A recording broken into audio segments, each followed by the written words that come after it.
Ayaw pa rin pakakumpiyansa ni Coach Leo Austria sa kabila ng kartadang 3-1 laban sa TNT Tropang 5G sa patuloy na ginaganap na finals ng PBA Philippine Cup. Ang pahayag ni Coach Leo tungkol sa paparating na bakbakan nila sa Game 5 ay tila sinangayunan ni Junmar Fajardo kasabay ng pag-aming magiging pisikal umano ang nasabing laban. At si Coach Chot Reyes ibinahagi ang kanyang saloobin sa kalagayan ng kanyang grupo.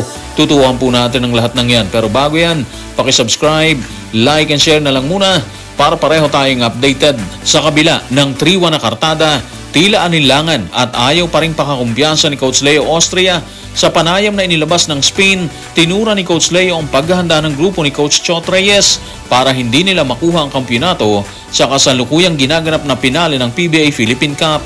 Narito ang kanyang pahayag. Tutukan natin si Coach Leo sa report ni Ruben Terrado sa Spain. Championship game to. Akala namin hindi maglalaro si Eram dahil sa tindi ng kanyang injury, di ba?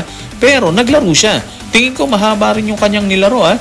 May injury sila or wala, lumalaban sila. Nakita naman natin hanggang sa huling minuto, di ba? Doon na lang kami humabol. So ayun na nga, di ba? Kahit may mga injured players ng TNT Tropang 5G, hindi mo talaga pwedeng baliwalain sila dyan eh. May dala silang kumpiyansa na nakuha nila mula sa 0-3 na kartada sa simula ng elimination round.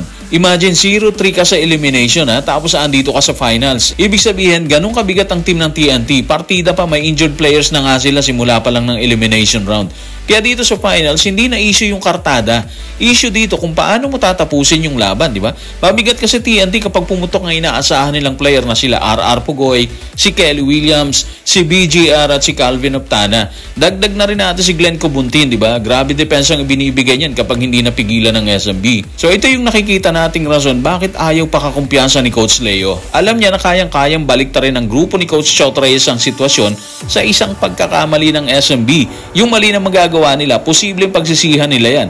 Lalo na ngayong Game 5, di ba? Ang laki ng mawawala sa TNT kapag natalo sila. At alam nila yan. Habol kasi nila yung Grand Slam eh. So dahil dyan, hindi sila basta-basta bibigay sa pangarap nila. Tingin natin, pahihirapan muna nila ang SMB bago sila bumitaw sa pangarap na yan. Maliban na lang siguro kung maaga pa lang pumutok na yung SMB tapos tambakan na kagad nila yung TNT para mahirapan na makahabol, di ba?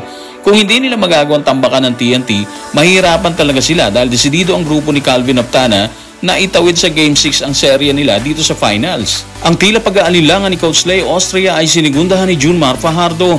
Nang makaharap ng media, ipinaliwanag nito ang posibleng gawin ng TNT Tropang 5G sa Game 5. Pero ayon sa kanya, gagawin nila ang lahat sa laban kasabay ng pag-asang sana ay makuha nila ang minimiting kampyonato ngayong Miyerkules. Narito ang kanyang paglalahad. Tutukan natin si Junmar sa report ni Ruben Terrado sa Spain. Ayaw muna namin pangunahan kasi marami pang pwedeng mangyari. Basta kami, gagawin namin ang best namin.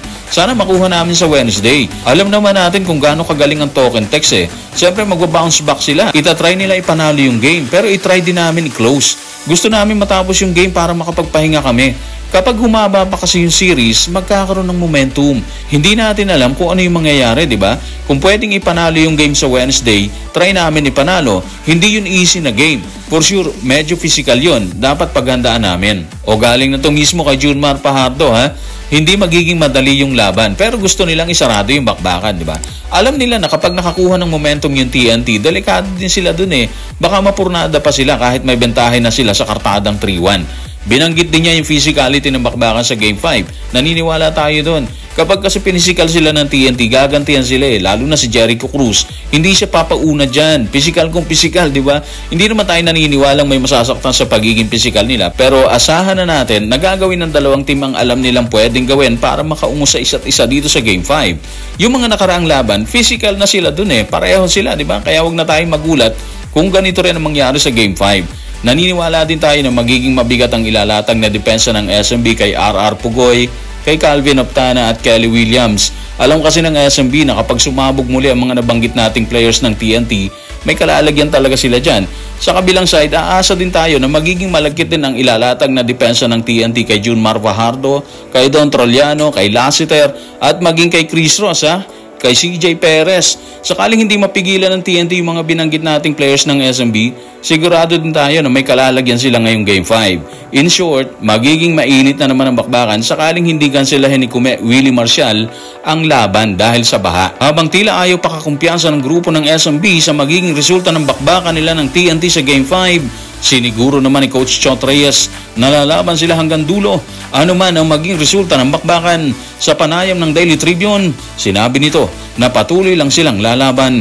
Narito ang kanyang maiksi pero malamang pahayag. Tutukan natin si Coach Chot sa report ni Mark Escarlote ng Daily Tribune. Patuloy lang kaming lalaban. Yun lang ang magagawa namin. Maiksi pero malaman yung pahayag ni Coach Chot. Ibig sabihin kasi niyan, hindi sila basta-basta bibigay sa bakbakan sa kabila ng malaking bentahe ng SMB ngayong Game 5 ng serye nila dito sa Philippine Cup.